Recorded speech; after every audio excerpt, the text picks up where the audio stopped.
Digital marketing 500 process.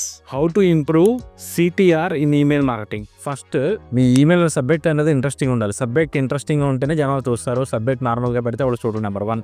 Number 2, email preview test ఉంది. అంటే email open చేయకుండా మనకు కొంత ఈమెయిల్ కనిపిస్తుంది. ప్రివ్యూ టెస్ట్ అనేది ఇంట్రెస్టింగ్ ఉండాలి. నెంబర్ 3, ఈమెయిల్ అనేది మొబైల్ ఫ్రెండ్లీ ఉండాలి. అంటే మన కస్టమరు మనం ఈమెయిల్ పంపిస్తే మొబైల్ డివైస్ ఓపెన్ చేయొచ్చు, వెబ్లో ఓపెన్ చేయొచ్చు, ల్యాప్టాప్లో ఓపెన్ చేయొచ్చు. మన ఈమెయిల్ అనేది మొబైల్ ఫ్రెండ్లీ ఉండాలి.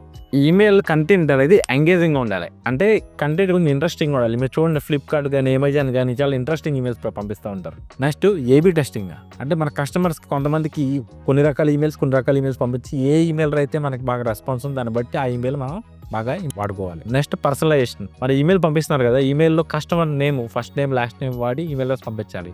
నెక్స్ట్ ఇమేజెస్, మన ఈమెయిలర్లో రిలవెంట్ ఇమేజెస్ అనేవి ప్రాపర్గా ఉండాలి. Next CPS, call to actions. మన buy now, act now, respond now అనేది మనం ఇమీడియట్గా ఉంటే కనుక CTS, కాల్ టు యాక్షన్స్ అని మనం ప్రాపర్గా ప్లేస్ చేయాలి.